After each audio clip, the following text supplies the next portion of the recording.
వైఎస్ఆర్సీపీ అధికారం కోల్పోయిన తర్వాత ఇప్పుడు కొంతమంది కొత్త నాయకులు తెర మీదకు వస్తున్నారు. అందులో పులివెందులకు చెందిన సతీష్ రెడ్డి, మాజీ మంత్రి సాకే శైలజానాథ్ ఇలాంటి వాళ్ళు పార్టీ వాయిస్ని వినిపించే ప్రయత్నం చేస్తున్నారు.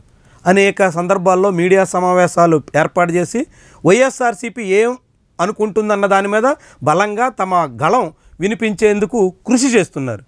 మరి విపక్షంలో ఉండగా ఇలాంటి వాళ్ళందరూ ప్రయత్నం చేస్తుంటే అధికారంలో ఉండగా చక్రం తిప్పి నేతలంతా ఏమయ్యారు? 5 ఏళ్ల పాటు అధికారాన్ని అనుభవించినటువంటి వాళ్ళు ఇప్పుడు ఎందుకు కనుమరుగయ్యారు? అప్పట్లో తొడగొట్టి మీసం తిప్పి సవాల్ చేసినటువంటి వాళ్ళంతా ఇప్పుడెందుకు తెరమరుగయ్యారు? ఈ ప్రశ్నలు వైఎస్ఆర్సీపీ శ్రేణుల నుంచే వినిపిస్తున్నాయి. చాలామంది నాయకులు, ఉదాహరణకి ఇప్పుడు కొడాలి నాని లాంటి వాళ్ళు అనారోగ్య సమస్యతో ఇతర కారణాలతో దూరమయ్యారంటే అర్థం ఉంటుంది. కానీ అనిల్ కుమార్ యాదవ్ లాంటి వాళ్ళు ఎందుకని కనిపించకుండా పోయారు? ఇదే ప్రశ్న చాలామందిలో వినిపిస్తుంది. దాదాపు ఏడాది గడుస్తుంది ఎన్నికల ఫలితాలు వచ్చి. ఎప్పటి వరకు పెదవి విప్పితే ఒట్టు, ఎప్పటి వరకు ప్రభుత్వానికి వ్యతిరేకంగా పార్టీ వాయిస్ని వినిపించేందుకు ప్రయత్నం చేస్తే ఒట్టు.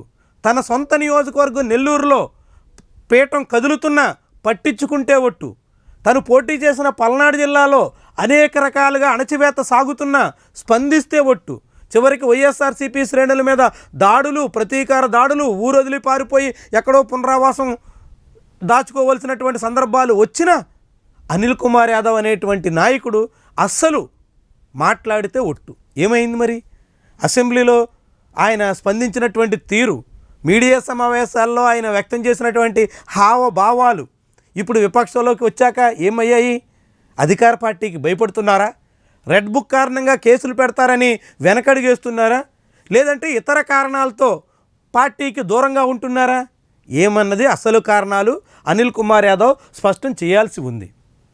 జగన్మోహన్ రెడ్డికి ఆయన సమాచారం ఇచ్చి ఏడాది పాటు పార్టీ కార్యకలాపాలకు దూరంగా తన వ్యక్తిగత వ్యాపార వ్యవహారాల్లో తల మునకలై ఉంటారు అంటూ అనిల్ కుమార్ యాదవ్ అనుచరులు కొందరు సోషల్ మీడియాలో అక్కడక్కడ చెబుతూ వస్తున్నారు.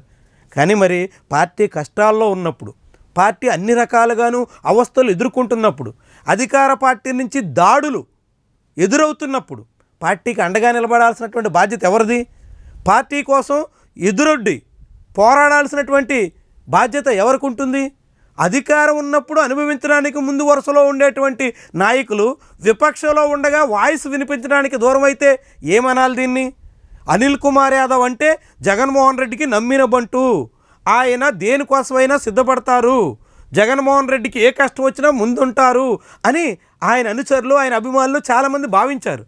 కానీ అలాంటి అనిల్ కుమార్ యాదవ్ ఇప్పుడు 10 నెలల తర్వాత కూడా తెర మీదకి రావడానికి సంకోచిస్తున్నారంటే ఏమనాలి?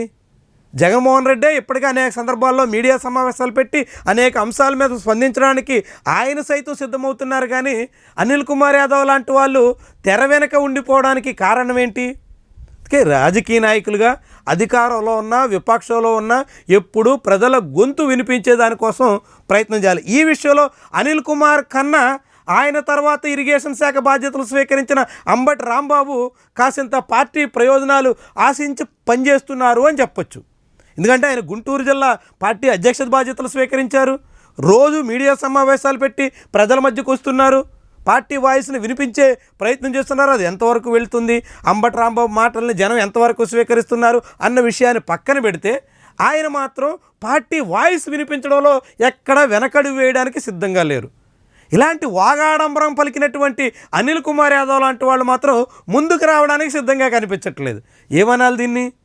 రాజకీయంగా అనేక ఎత్తుపల్లాలు చూసినటువంటి అంబటి రాంబాబు లాంటి వాళ్ళు నిలబడినటువంటి సమయంలో అధికారంలో ఉండగా అనేక రకాలుగా ఆర్భాటాలు భీకరంగా వ్యవహరించినటువంటి మేకపోతు గాంభీర్యం ప్రదర్శించినటువంటి వాళ్ళు ఇప్పుడు పూర్తిగా కనుమరుగైపోతున్నటువంటి ధోరణిని మనం గమనించాల్సి ఉంటుంది. వేనా అనిల్ కుమార్ యాదవ్ మళ్ళీ రాజకీయ ఆరంగేట్రం చేసి మళ్ళీ పూర్వపు పద్ధతిలో పార్టీ కోసం బలంగా పనిచేస్తారా?